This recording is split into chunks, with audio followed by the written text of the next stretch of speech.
Okay, thank you guys for joining. My name is Whitney. This is the Level Up Bariatric Support Group. Um, Nice to meet you all. I am a registered dietitian. I'm the owner of Level Up Bariatrics.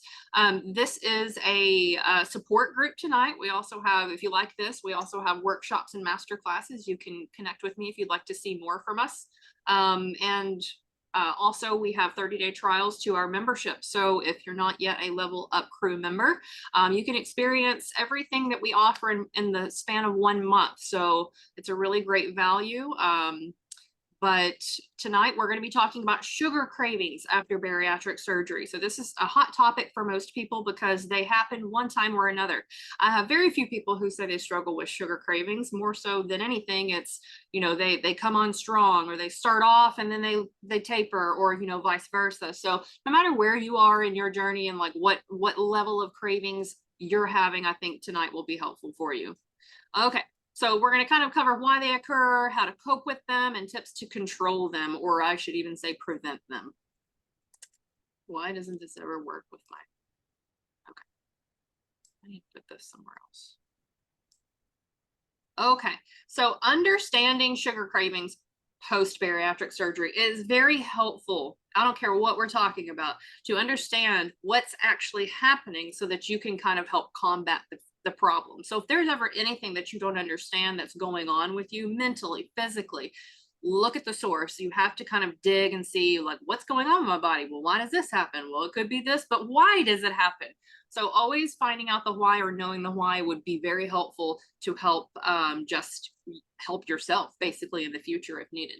So number one, changes in hormone levels, particularly ghrelin. Gary, you were talking about that, and insulin. So ghrelin is the hormone that tells us we're hungry. The way I remember that is ghrelin, the word growl, your stomach growls when you're hungry. So there's changes with that. So I've had people come out of surgery feeling like they're starving, but usually I shouldn't say needs to happen, but usually what happens is there's a reduction and you're not as hungry. So those hormone levels that tell you you're hungry should be well controlled, or more controlled than they were.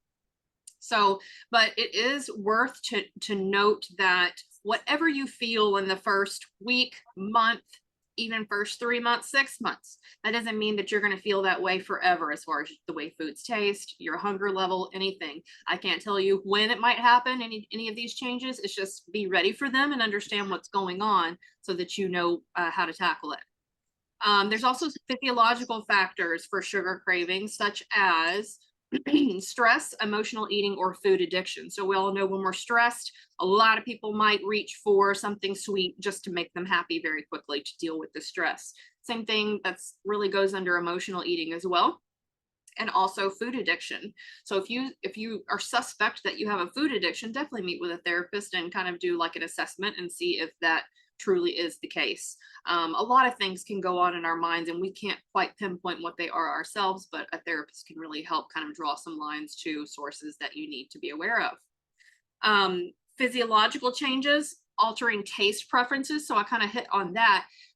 When you have sleeve or any kind of bariatric surgery that's altering something on the inside, not necessarily anatomically, but like, alters the chemicals that are in your body, the acid level production in your body, the absorption of vitamins, minerals, and foods. So all of these things are going to cause differences even in the way things taste. You have to remember, if you don't know this, your taste buds communicate with your gut.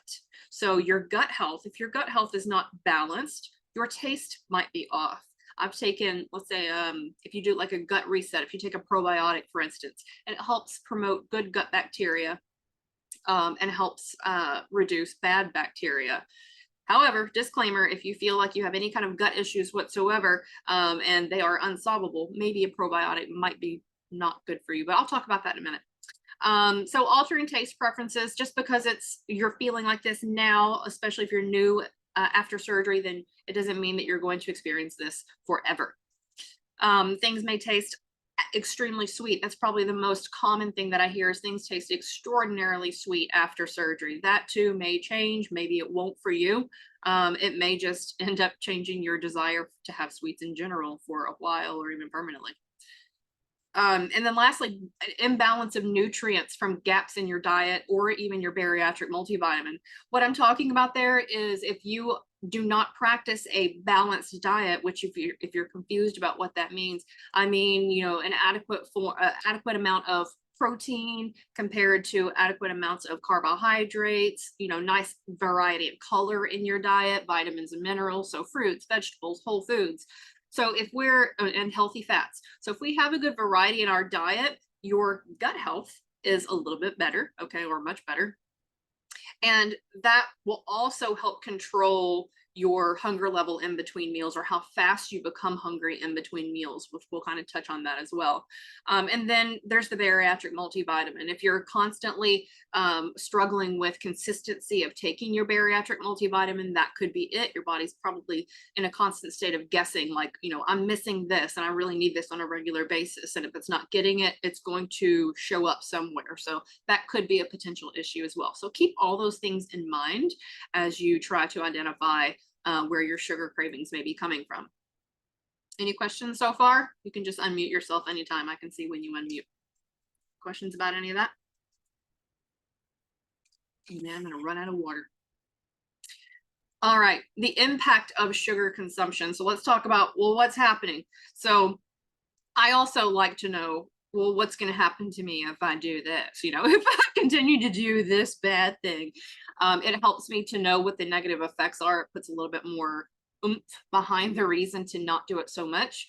But if you truly struggle with addiction, then this is not going to be helpful. The negative effects of consuming excess sugar post-bariatric surgery is, of course, the potential weight regain. So if we are not moving very much, we're not using those empty carbohydrates that are coming from sugar, then most definitely it's going to turn into fat and you will end up gaining weight. Dumping syndrome. So I don't know if anybody has ever experienced dumping syndrome, but it's not fun, obviously. Symptoms such as diarrhea, vomiting in some cases, low blood sugar dropping. It's very similar to what's called reactive hypoglycemia, but it's usually a lot more sooner than that. And then you may feel shaky, weak, sweaty. But dumping syndrome and its associated symptoms, risk of nutrient deficiencies. So just like I was saying, you know, if there's an imbalance in the types of foods that you're having in your diet, and you're not taking your multivitamin consistently also, imagine the nutrient deficiencies you may have that aren't necessarily showing up in lab work because it's not that dramatic, but you yourself could still feel these deficiencies.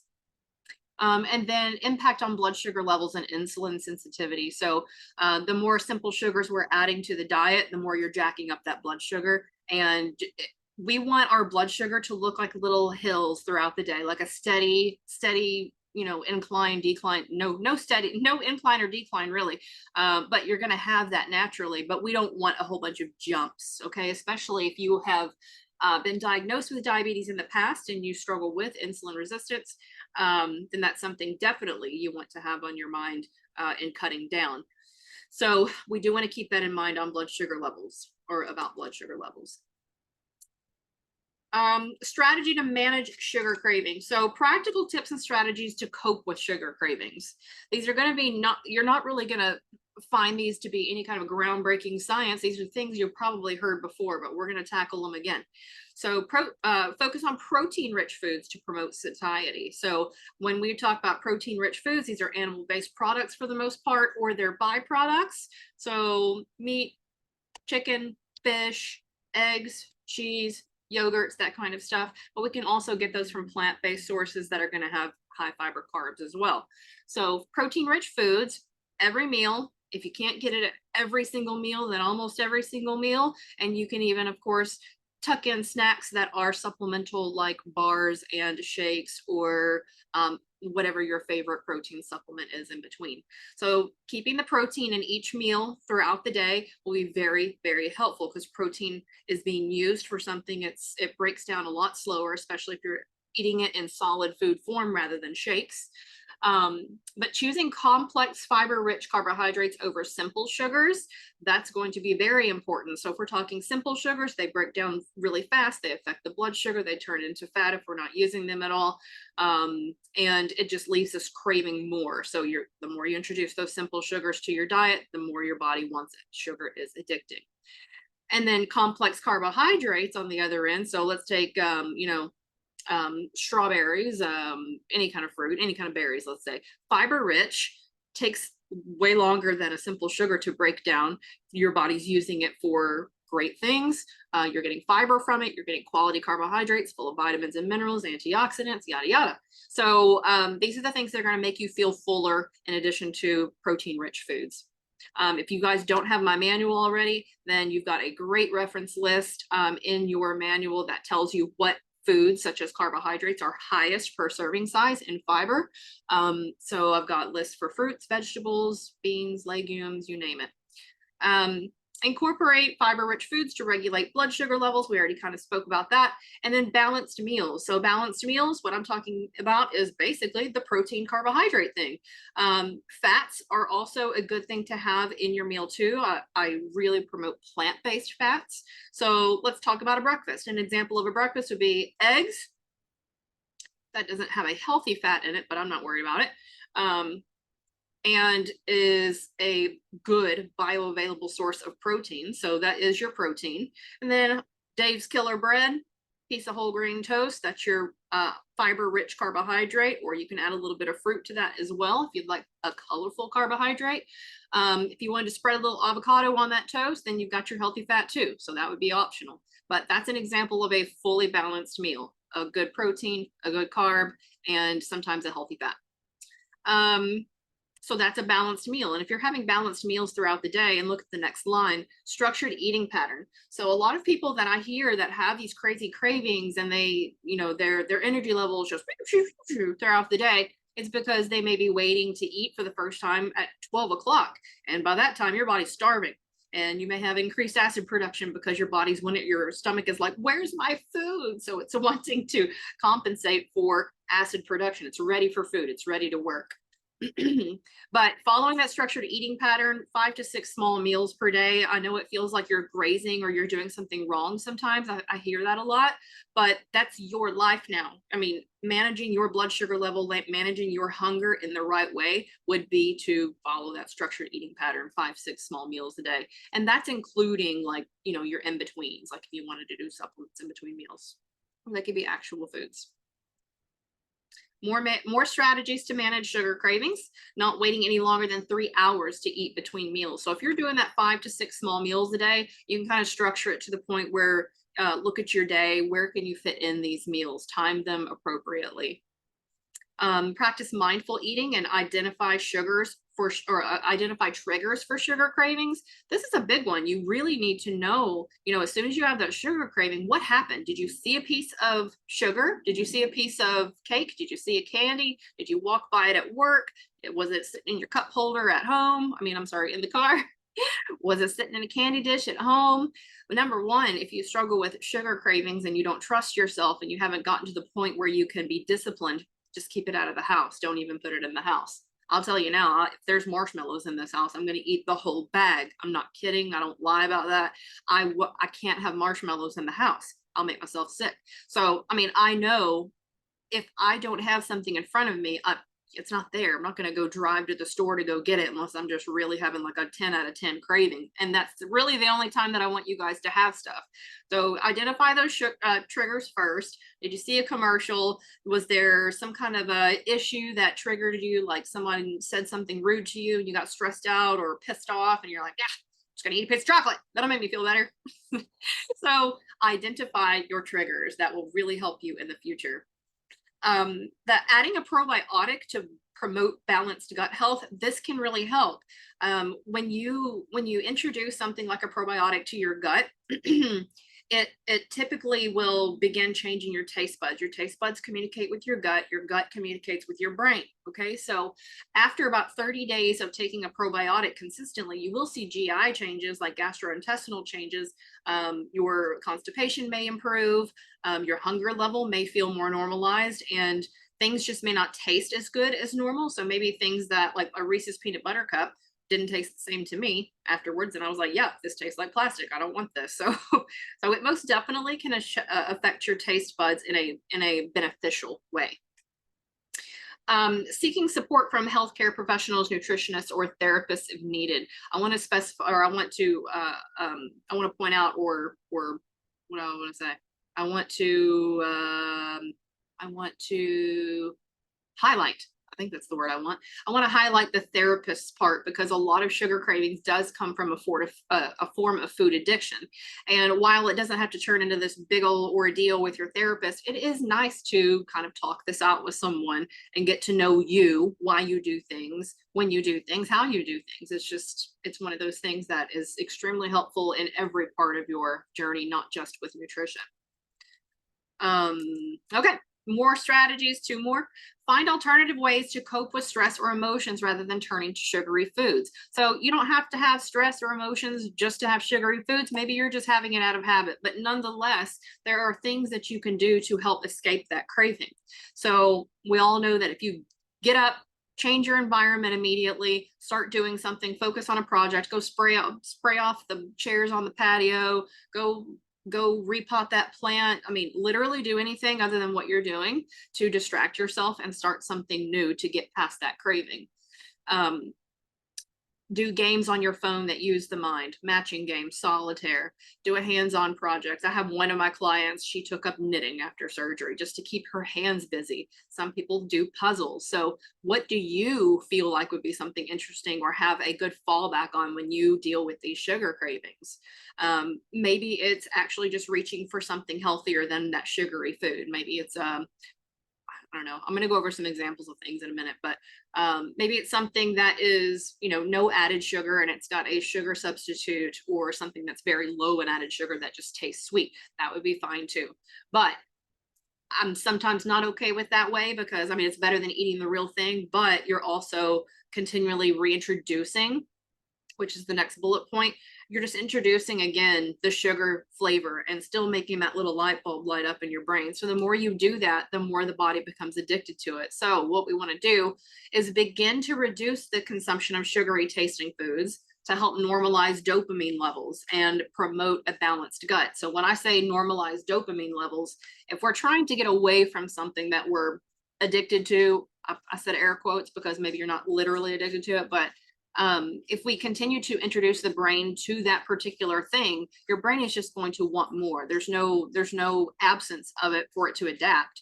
So if you continue to even have the healthier versions of sweet foods, you're still telling your brain, these are the sugary foods that I want. And then it might invite you to do something else or eat something else. But, small tips that I like, if you really want to put something in your mouth, like the first example there, get some mints. Tic Tacs are a wonderful option. I don't let my son have a ton of added sugars, but orange Tic Tacs, he loves those all day long. So I'm okay with that. Or chewing a piece of fruity gum. I used to do that a lot. Instead of reaching for a dessert after lunch, then I would get a piece of, what was it? Trident Tropical Twist. It's an orange pack. Oh my gosh. That would hit the spot every time. So you got to find your own way of doing these things. You can try a lot, but what lands, or you may have a few options. How are we doing so far, guys? Anybody have any questions, comments?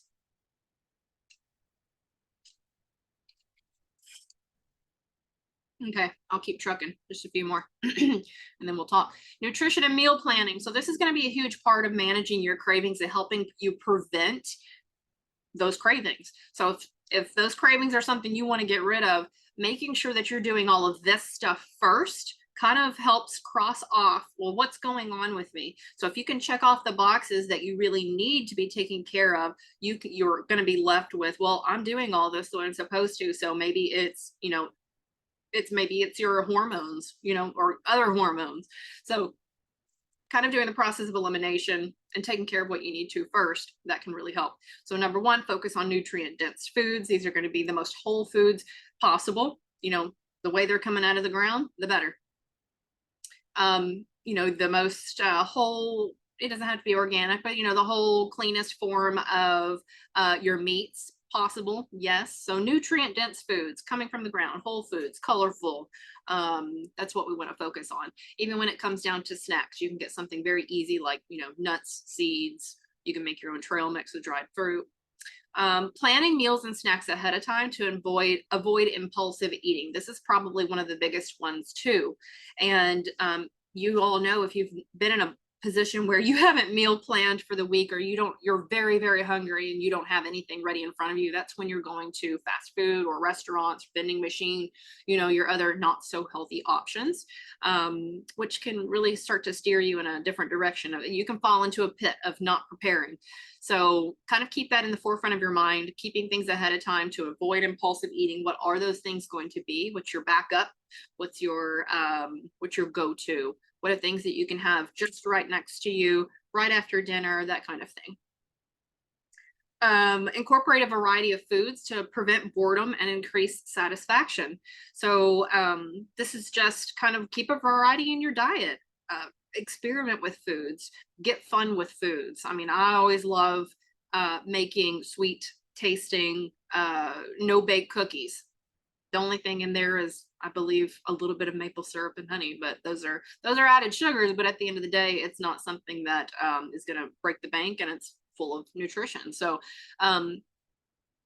having a variety of foods is going to tell your body it's taken care of. So if your body is feeling a state of homeostasis, like I'm nutritionally taken care of, I've got a great nutrition status going on, then you're going to feel that, and you should feel less and less cravings. Behavioral techniques to manage sugar cravings effectively. Practice stress reduction techniques. So if you know that stress is one of these issues, then let's go to the source. Go to the source of stress. What is stressing you out? If it's uncontrollable, then definitely it's just management of it. If it is something that is controllable, how can you control it? Do you need to delegate more things at work? Do you need to get up earlier to allow more self-care time and time for planning for the day? What is it that you need to reduce your stress? Look at every part of your life.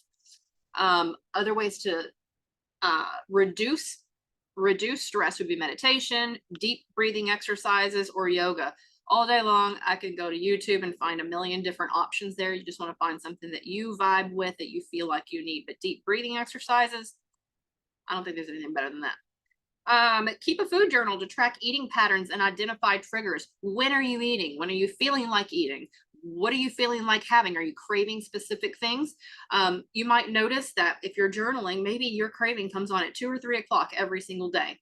That might tell you, okay, let me backtrack and let me look at my meals that I had. What did I have in these meals that maybe perhaps I was missing and it's causing this? So if it's a nutrition thing, then that can help you. And it can also help you become more accountable too. So if it's just accountability that's the issue, then writing it down and having to see yourself write it down, it's kind of like an admission of guilt. It's not meant to make you feel guilty. I don't want you to go that direction, but I'm just saying it makes you more accountable to yourself. And then staying hydrated through the day. Thirst can sometimes be mistaken for hunger. We've heard that for our whole lives, but it is actually true. Dehydrated cells within the body, it's going to send mixed signals in your brain, like I need salt, I need sugar, I'm hungry, I'm sleepy. Like, you really don't know. If you're depriving your brain of hydration, it will tell you many things. All right, and then replace sugary snacks with healthier alternatives, like naturally sweetened snacks that use stevia. I'm a huge fan of snacks that use stevia. Stevia is it can be, I don't know, it depends on who you talk to, whether it's labeled an artificial sweetener. It's a chemically formulated sweetener, but it comes from natural sources.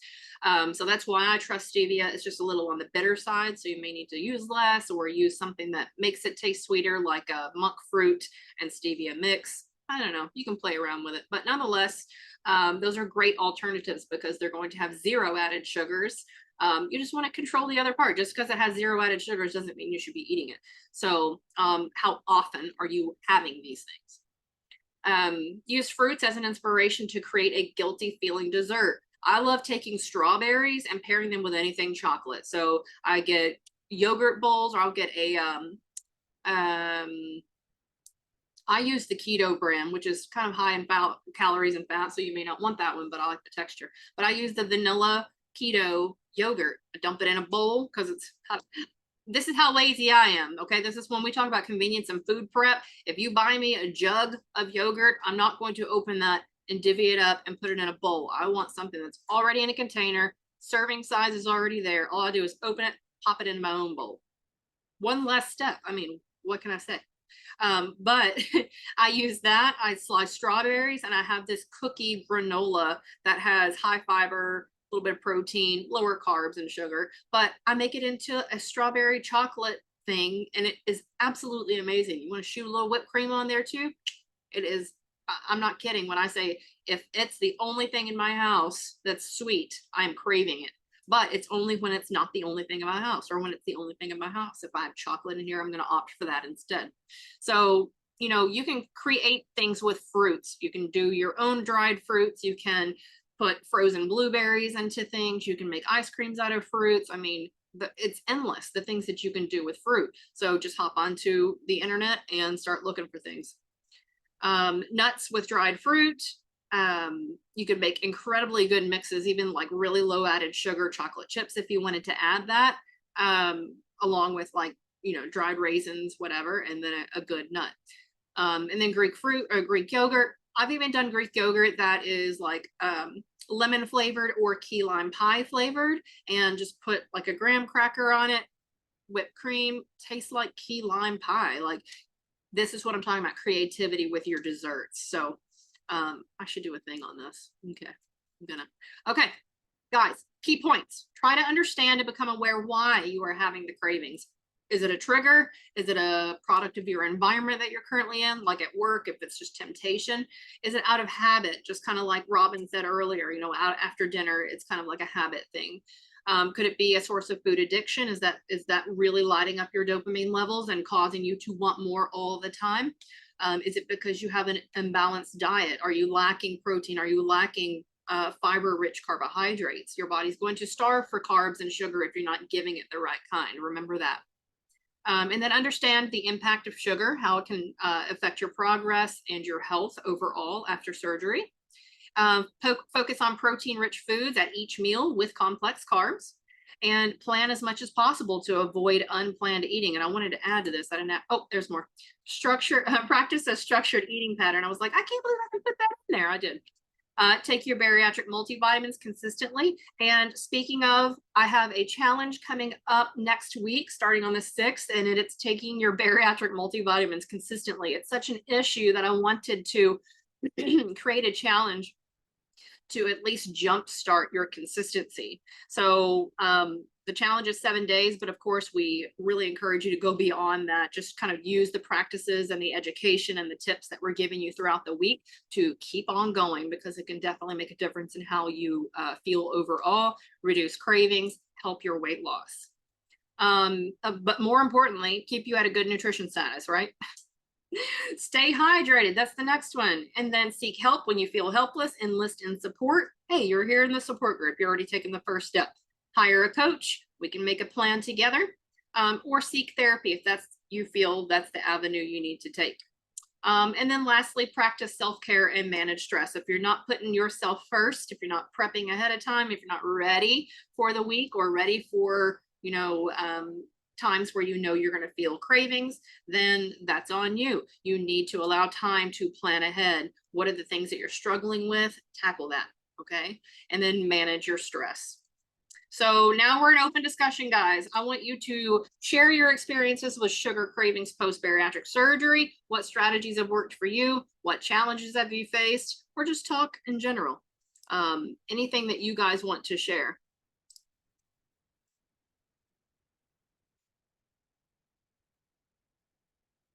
You're all muted, by the way, so unmute yourself before you talk. Any practices that you guys feel are helpful that you can share with us? Like if you're having a sugar craving, what's your go-to? So like a desserty type food.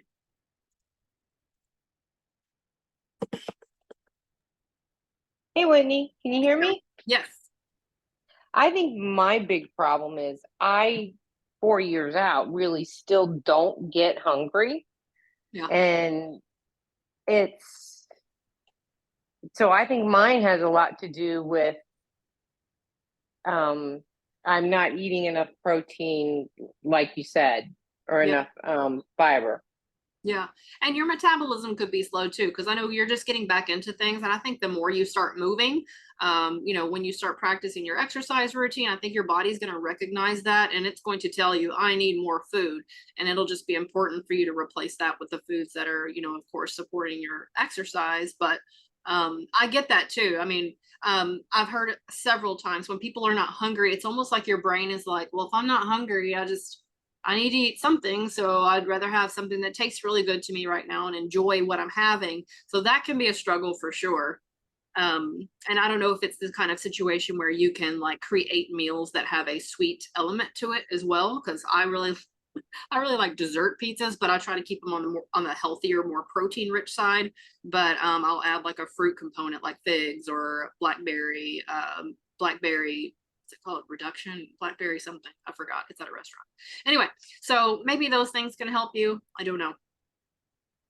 Yeah, I will definitely try that. Yeah. Gary,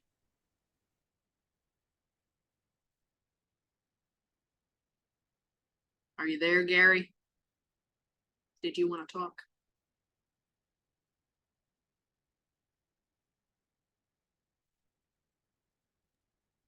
Robin, what do you find yourself craving? Are there specific things after dinner? Um, well, it's not fruit. Um, Nobody ever craves fruit, I promise. Well, sometimes. it's not fruit. Usually, I mean, just like chocolate, a piece of chocolate. I like those dark chocolate quinoa crisps that Undercover makes. Was it you and I that talked about those?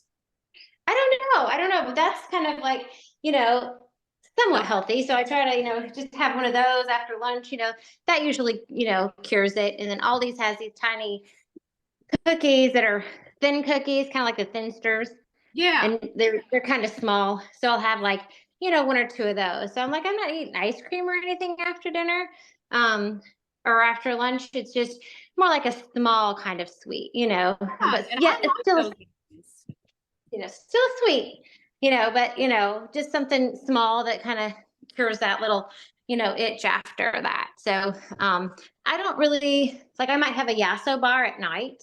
Those are good. Yeah, I might It have one sounds of like those. you found some good substitutions, really. Yeah, I mean, and that's just, it's just little stuff like that. I'm not a big ice cream person, but I do like the Yasso bars. So just, little stuff like that. I'm not really somebody who's going to have a milkshake. If it's a cupcake, it's an occasion, Yeah. it's not something, again, that I put in the house, Yeah. Let's talk about those Yasso bars for everybody. So those Yasso bars, they're Greek yogurt bars. I don't remember how much protein's in them, but Those things have a lot of sugar, though. the Yasso Yeah, specific are much lower in sugar, much lower.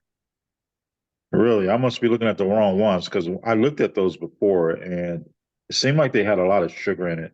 There may be different ones. I'm not really sure. That's the only reason I had bought them, and maybe I'm even confusing them with something else. But I'm pretty sure anything like if you're wanting an ice cream bar, anything on the Greek yogurt side, as long as it's lower in added sugars, that's really a great option. Um, and what else did you say? Oh, those quinoa crisps. I forgot the actual brand of them, but those are amazing and they're pretty low calorie. yeah, they're Low Undercover. Yeah. Yeah, and it Yeah, feels they're by Undercover. undercover. Got like the little spy guy on the front, Yeah. So All right. Any other strategies you feel like have worked for you? Any of you? Well, I think what I'm doing now is that, I've trying to get that grilling to get to behaving again. So when I go out now, I'm trying to buy more fruit or natural fruits to, eat an apple, or grab a few grapes, periodically to try to curb that appetite because I don't have a problem grabbing a cookie, one of my son's cookies or something like that, but Yeah. I know that that's not the good thing. It's okay, periodically, but at this stage and at this point, I don't want it to take control or not take control, but bad habits start. 21 days forms a habit, so Yeah. I'm just trying to find something better. And I do something you said earlier is I kind of got away from my bariatric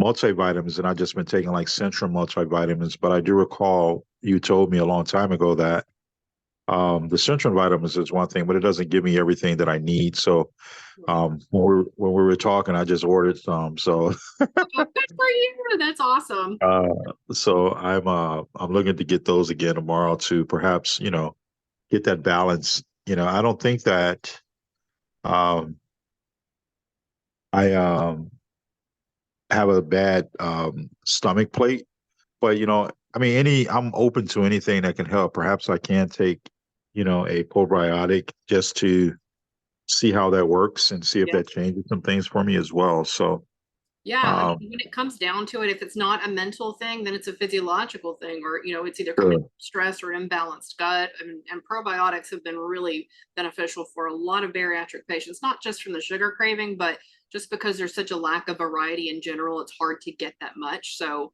your gut's Okay. out on that, and your multivitamins not necessarily giving you that because you're not getting prebiotics or probiotics unless you're consistently eating vegetables that have those in there, or vegetables, basically high fiber vegetables. Okay. Yeah. Okay. All right. But I mean, everything else, that you spoke about tonight, it's an eye opener for me again, just to know that, there are some things that I can change. So I think that I'll start, trying to, implement those again. So Yeah, just start to choosing one overcome. thing at a time that you'll focus Yeah. on, and keep Yeah. me involved, or keep me posted, like how these things are working for you. I would love to hear feedback from you guys if you start practicing something new. Okay. Yeah, share it in the group. Okay. I can do that. All right, guys, anything else you want to talk about? Anything that you didn't feel like I covered tonight? I know, no magic pill.